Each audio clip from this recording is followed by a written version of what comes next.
From the headquarters of Ramsey Solutions, this is the EntreLeadership podcast, where I take calls from leaders like you about what it takes to win at any stage of business and leadership. I'm Dave Ramsey, your host with over 30 years of experience leading in the trenches, just like you. If you've got a question you want to ask on the show, you can fill out a form at EntreLeadership.com/ask, and we'll make you a caller, or you can just call, leave us a note. The number's 844-944-1070. That's 844-944-1070. John is with us in Austin, Texas. Hey, John, how are you? Hey, Dave. I'm doing good, man. I am the owner of a fabrication company based in Austin, Texas. We have 14 full-time employees, and we did around $3.5 million in revenue last year. Good for you. Thank you. We're consistently running into space limitations in our current shop, and it's beginning to restrict our ability to take on more work. Well, my question for you is, I'm wondering at what point does it make sense for us to stop leasing and to start considering purchasing a commercial property? Number one, at the point you can pay cash, which I'm guessing you can't. We cannot currently pay cash, but we can pay a decent amount now. That would be that'd be the only way I would do it. Number one. Number two, when you start buying real estate that your business is operating in, you're now in two businesses: the real estate business and the business that you're in, the fabrication business. And so I own the building that we're in, and I owned the last building that we're in, and I still own it. It's full of tenants now. The problem will be when you outgrow the next one. If you go buy something twice as big as you have now, and you look up in a few years and you're back in the same situation, now your real estate starts telling your business what to do instead of your business telling the real estate what to do, if you're not real careful. When we outgrew the building before this one, I found myself working awfully hard to utilize my real estate instead of working on my business. Now, so we had to end up renting adjacent properties and leasing properties and that kind of stuff until we built a super large building that we're in now, which should house us for many, many years, and all of it, of course, was done with cash. So, sometimes your business is probably more like mine in that it probably is not that location sensitive, but if you were in the restaurant business and you built your own building and the city grew past you, and the neighborhood started to deteriorate because the cool kids were out a few more miles, then all of a sudden you've got the restaurant in the wrong place. Oh, and I own the real estate. You see what I'm saying? This stuff starts to conflict with good business decisions if you're not careful. I don't think you're going to run into that as much because you're in a manufacturing setting, so large warehouse-type facilities are fairly easy to land, and where you are doesn't matter that much. It's a destination. We just got to come to work over there, right? Yes. Yeah, that's exactly the case. So how many square feet do you think how many square feet do you have now? We have about 10,000 square feet split between two properties that we're leasing. And so you probably need 20. We need 20, yep. Yeah, to give yourself some wiggle room. Or maybe 30 if you could afford it. And that way you could make one move and that you'd be there at least a decade that way, How long you had the business? We've had the business for about 8 years now. Okay. So what can you buy 20,000 feet for? Do you know? You been out looking? Yep, we've been looking, and right now we need about $3.5 million. And you got $1.5 million? We got $1.5 million to spend on it. Okay. I just guessed. Look at that. Okay. All right. And so you're $2 million short. Okay. I'll tell you what I did in that situation on the last building, not this one.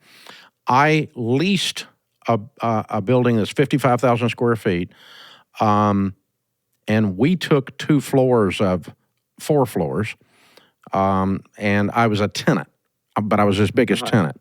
In order to entice me to take that much square footage, I talked the owner, which was a local guy, into giving me an option to purchase for 5 years. Okay. And so I had a lot of the cash, but the other thing I did was I used some of my cash to do the leasehold improvements so the owner didn't have to put any money into it, which he really liked. Okay, so we went in and fixed up the building with our cash, and that gave me a reduction in rent, and I got an option to purchase the building. At that time, many years ago, it was $5 million. The interesting thing was, at the end of the 5 years, I had barely enough cash to buy it right before I ran out, and right before I ran out of time. And I was closing on it at $5 million. By then, the building was worth $12 million. Yep. Yeah. So I ended up with instant equity. You follow me? Yeah, definitely. So if I'm you, I'm going to go in and try to do some kind of a 5-year lease with an option to purchase if you want to move now, or just plan on leasing for a little while, and for 5 years, and then by then have the money saved up. Yep. Because if you can expand your capability, and your only limiting factor, or you can expand the size of your business and your dollars in profit, and your only limiting factor is space, then just go rent if you have to. Okay. I would do that and just make a move and go rent something 20,000 feet and make a move and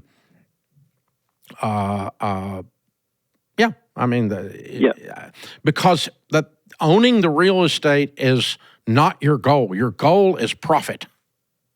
Yeah. So that's where we're going. So lease if you have to. If you can do a lease option, that's probably your coolest possible idea. Other than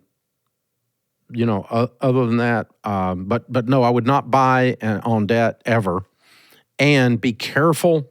The whole first part of the segment is be very careful that the real estate does not become the tail that wags the dog. Because too often we fit our business to our real estate instead of our real estate to our business once we own the building. And I actually struggled with that too, and I knew better. We were able to work through it and work around it without doing damage to Ramsey. But wow, what a deal. What a deal. Absolutely amazing. Hey, good question, man. We appreciate you calling in.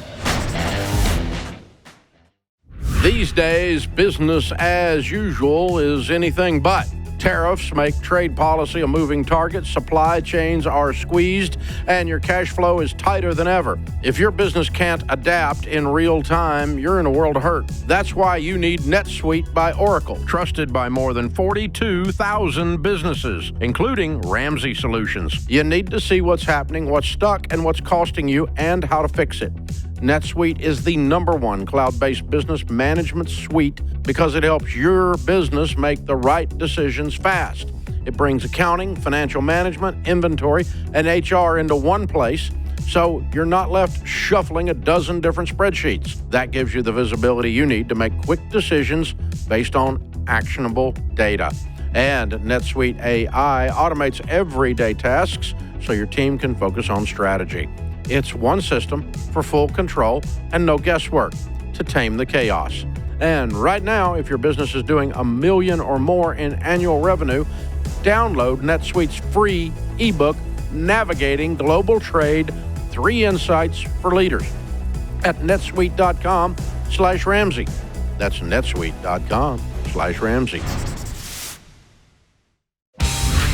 If your business is growing, but your stress and expenses are growing with it, well, you're not alone. I see too many small business owners grow fast and burn up and burn out because they don't build in the margin they need to succeed. At EntreLeadership Master Series, you'll get a custom plan to scale your business profitably and sustainably, so your business doesn't just get bigger, it gets better. So join us in Frisco, Texas, this October 19 through 24. Go to EntreLeadership.com/Master Series. I'll be there. Hope you are. Or you can click the show notes if you're listening on YouTube or on a podcast. Jonathan is with us in Kansas City. Hey, Jonathan, how are you? I'm good. How are you? Better than I deserve. What's up? So I have a small residential construction company. We average about $1 million a year with a couple employees. And my question is, how do I build a business that my kids will want to work with me in, given that they want to do that kind of thing? Obviously, if they want to be a engineer, they're probably not going to work for me. But how do I build a business that they will want to be a part of?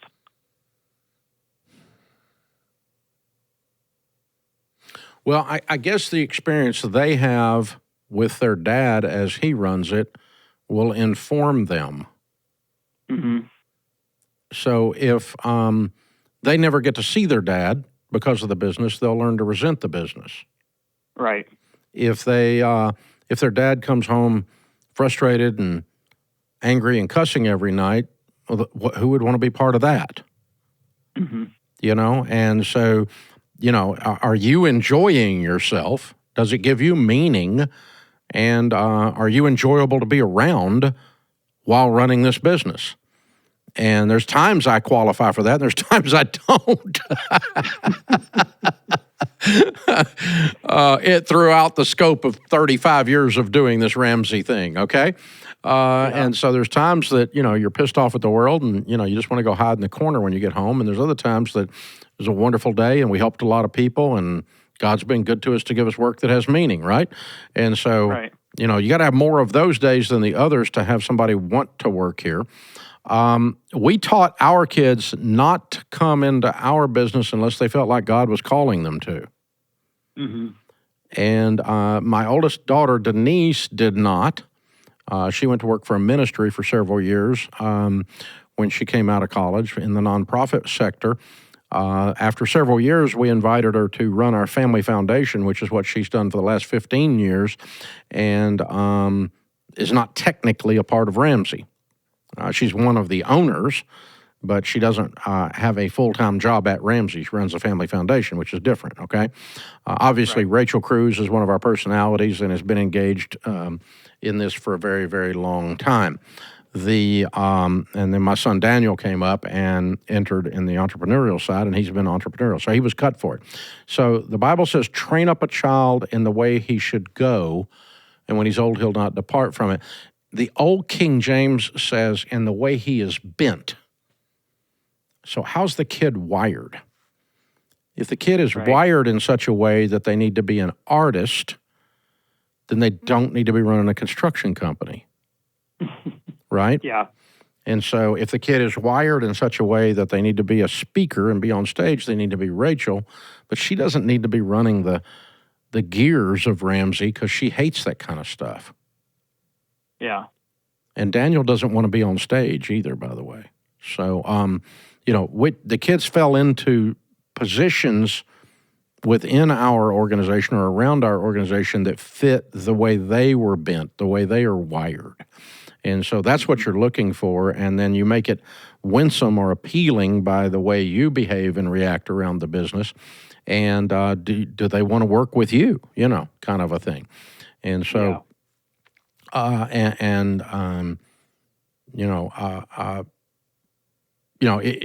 so if you're going to build a generational business, you have to build a generation.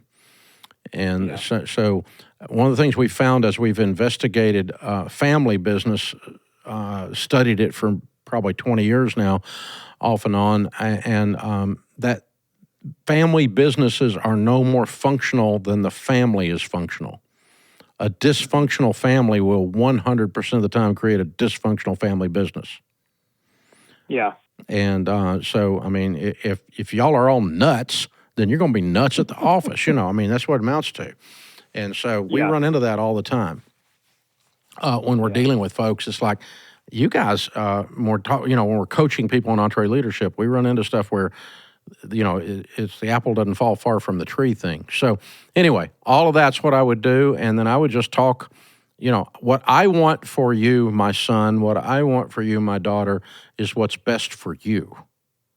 And if joining me over here is something that fits your wiring, fits God's call on your life, and you and I get to work together to do some good things in the construction world together, that would make me really happy. But I'll be happy if you're successful doing something else also. My happiness is not, my love for you is not contingent upon you working here, Yeah. And part of my main impetus for this is that, I'm a bit of an older father, and I don't really want to just see my kids on holidays and stuff. And if I could be with them in something daily. Like that's part of my, Yeah. I guess my question could be more like, as you saw your kids, their tendencies and where they were bent, did you suggest to them, you have these tendencies, you could do this for Ramsey? Yeah. Rachel, I did or did you- immediately. Yeah. I mean, Rachel was on stage doing stuff at 15 years old. And so when Yeah. she was home on summer break from college, we had her doing speaking gigs. Yeah. But she's the one that we discovered her fit the earliest of the three. She's the middle kid. But we knew early what she was going to do. But, I mean, this is the kid that came out of the womb with a cigar and a bottle of champagne. She was ready. You know, she was ready for the stage the day she was born. And so, you know, and so the Daniel has always been entrepreneurial, but he's also always had this streak that he wasn't going to be, you know, he's a completely wired personality style different than me.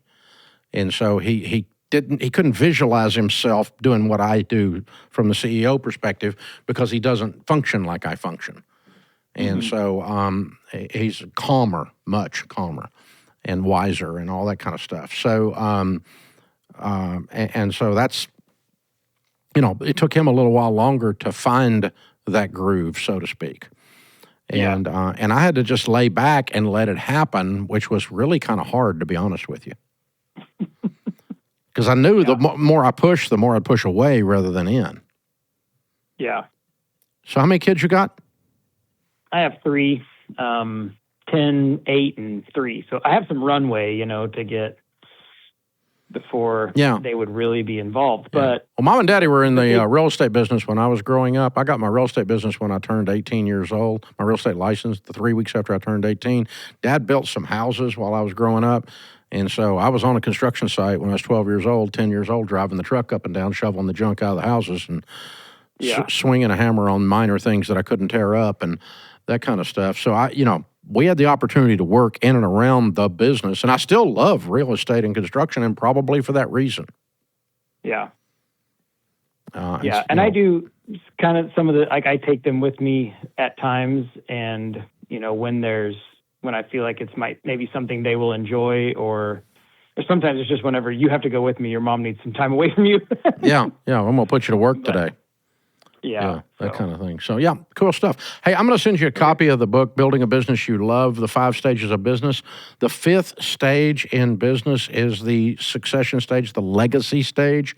And you're really starting to talk about this at the right time while they're little. You can't start your succession thinking and planning too early. It's impossible to start it too early. Even if the plan is that none of them work there and we're going to sell the thing, that's still a plan. But you can begin to think about how it's going to function and what we're going to do early and often, and I suggest that. So hang on. We'll have the team pick up and make sure we get that shipped out to you. That's a really good question. Solid stuff, Jonathan. Well done. Good thinking. Write-in question of the day from Jason in Michigan. Dave, leading a team means conflict is inevitable. I understand that, whether it's over vision, expectations, or personalities. When tension arises between team members, what's your approach as a leader?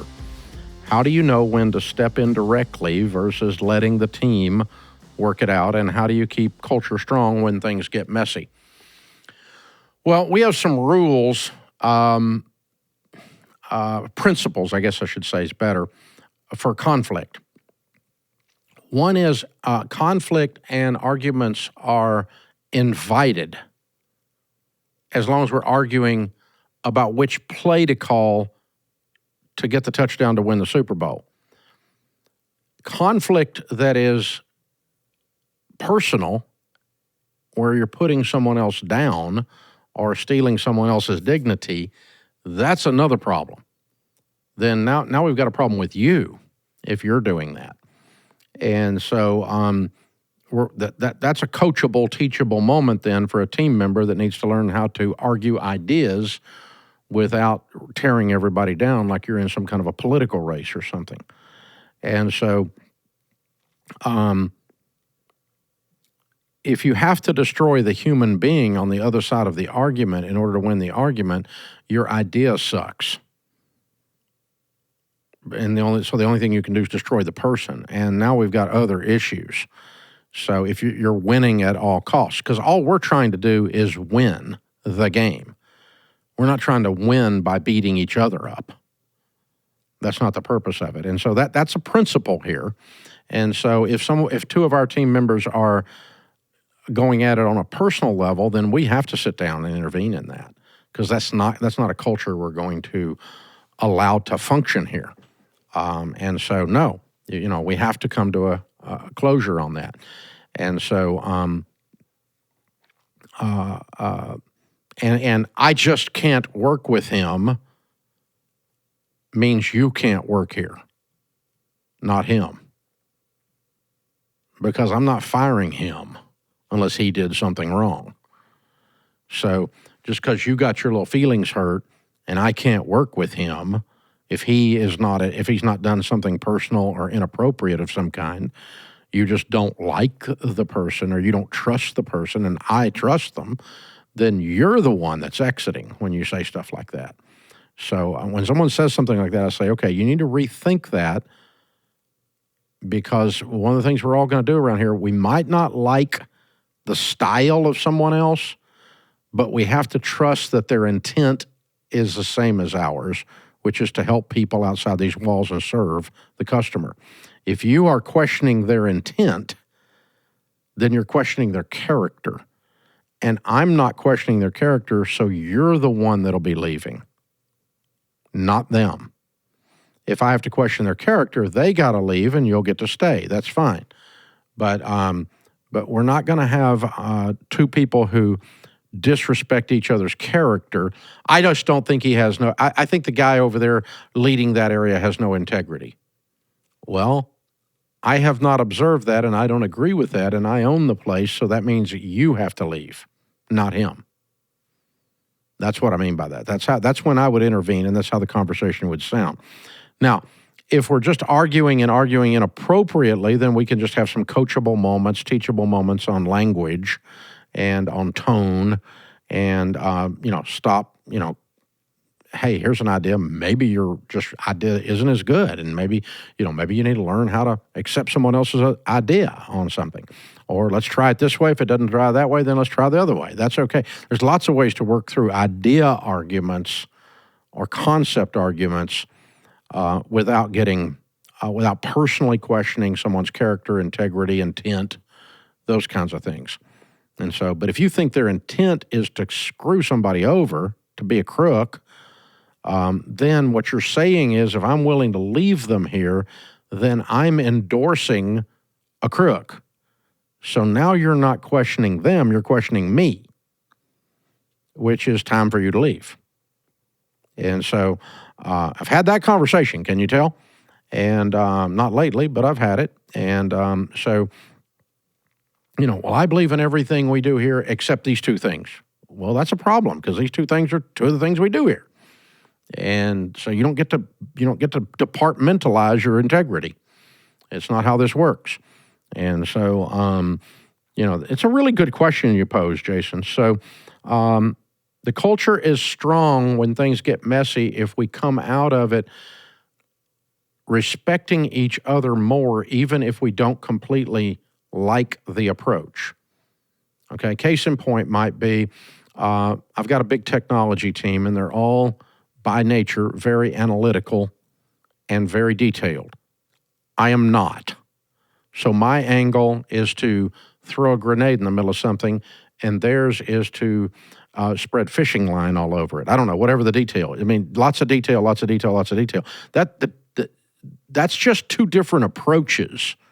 One is not integrity, and the other one's lack of integrity. That's not the question. One of them is not a person lacking in character, and one's just a more detailed, methodical approach to a problem, and the other one's a bull in a china shop. And there's a time for a bull in a china shop, and there's a time for a methodical answer. So the only question is, which one is the best approach in this particular situation? And we can argue about that without being personally insulting and without questioning someone's character.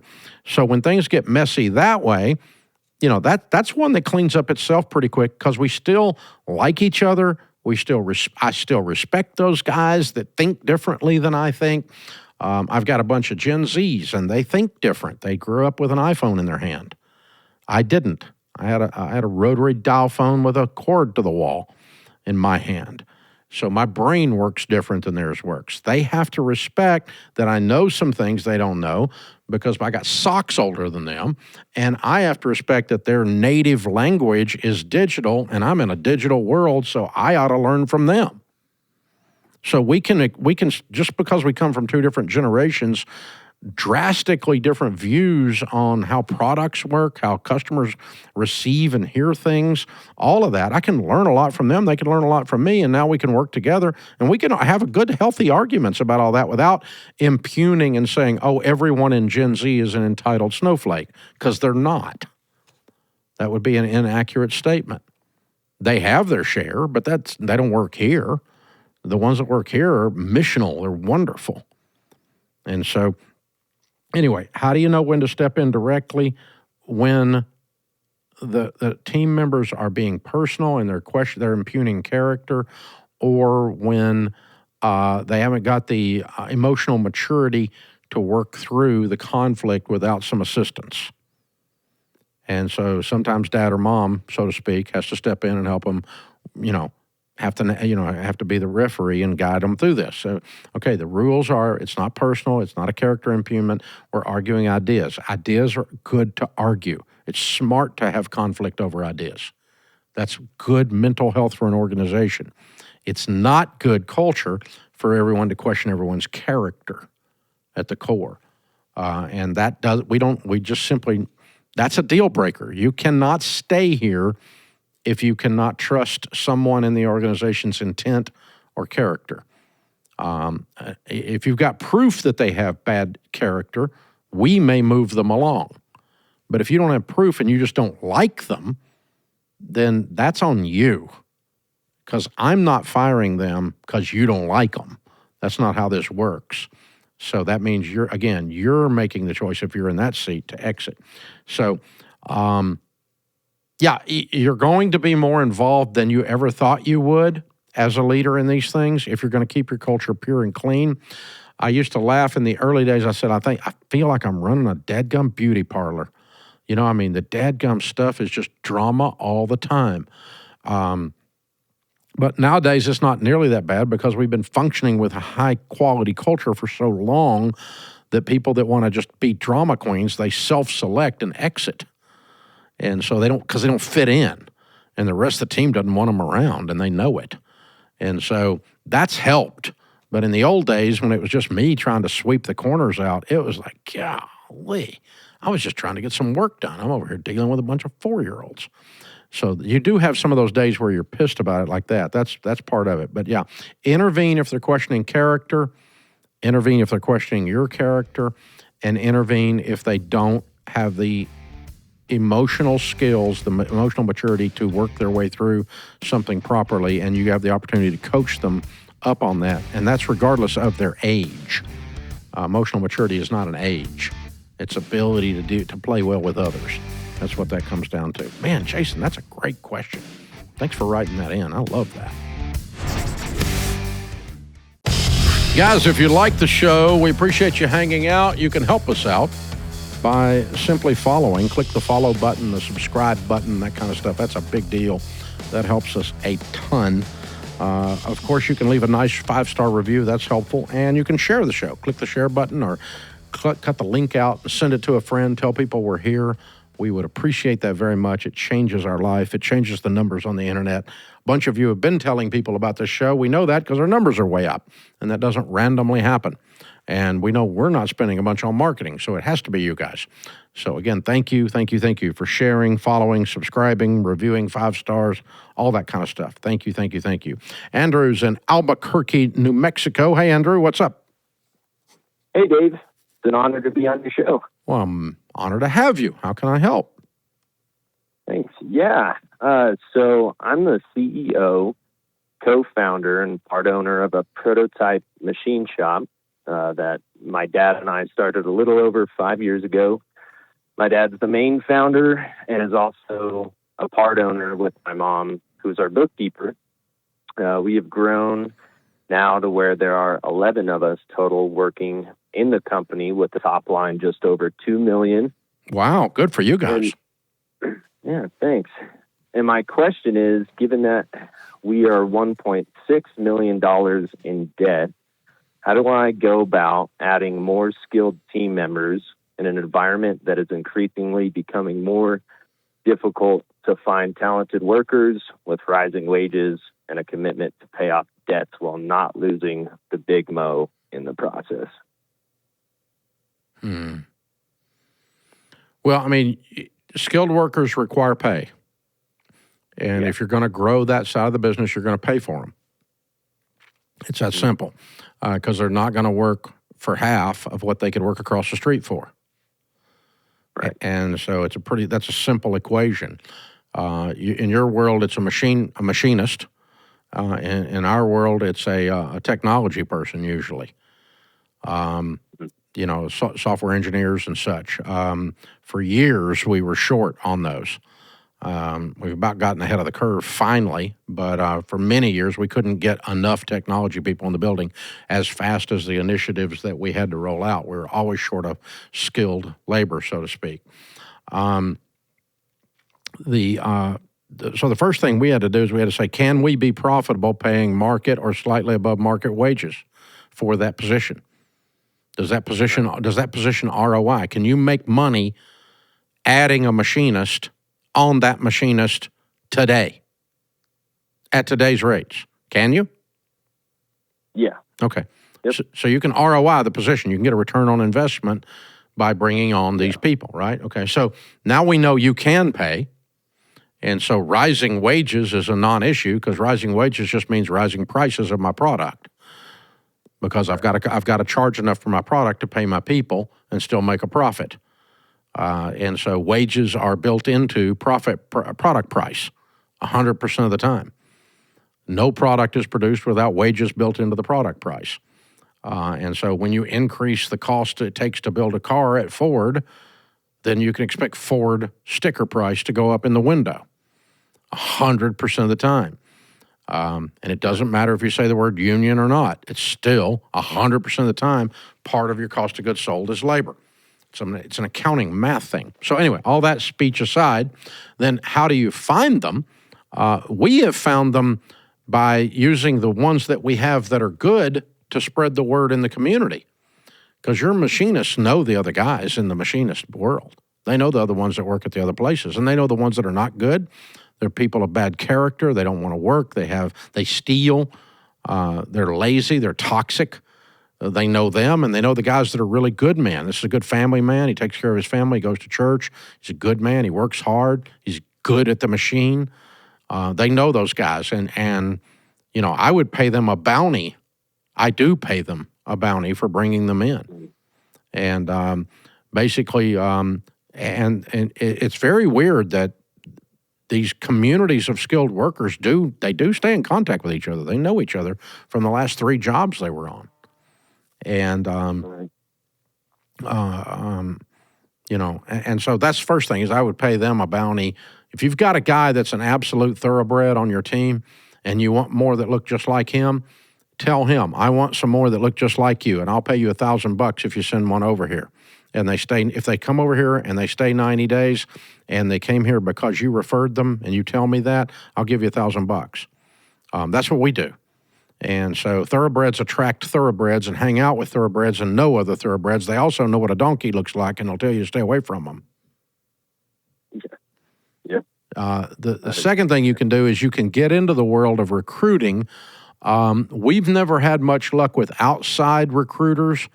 We do have some staff recruiters that work for us that recruit, and I've got 2 or 3 of them that are excellent. They'll just start working the phones and just start calling people in a given, a given field that we're trying to, we need a project manager, we need a platform engineer, we need a software engineer, we need a whatever position it is we're trying to fill. And they just start working the phones and start getting in touch with those people, work LinkedIn and other stuff and try to dig them up, get in touch with them and say, hey, we've got a great culture over here. It's family owned and operated. We're successful. And we're adding to our quality team. If you want to work with quality people, not a bunch of people that are, stoned on the job, which is dangerous in your world, and that kind of stuff, right? Then we run that kind of an environment. We don't hire people that want to do drugs. We hire people that don't want to do drugs. And so that kind of stuff. So that's, if you want to be a part of something like that, come on over here. And so then the reputation of your company and the character of its owners starts to be an attractive thing for talent then, because they want to work in a sustainable, stable, non-toxic environment. And that's how we've recruited and built our skilled team over the years. Those are the things we've done, is we've created an environment that they want to be in and plugged them into that. That's a really cool question, and you're very wise, especially, at your stage with 11 people and $2 million to do that. And, of course, if you can get an ROI on them, meaning you can make more with the hiring this machinist than they cost, then that gets you out of debt. Because you're making more profit, and the more profit you make, obviously we can throw it at the debt. So that's how it works. Good question, man. We appreciate you hanging out with us. Hey, folks, remember, better a wary warrior than a quivering critic. This world needs more high-quality leaders, so take courage and lead. I'm Dave Ramsey, your host. Thanks for listening to the EntreLeadership Podcast.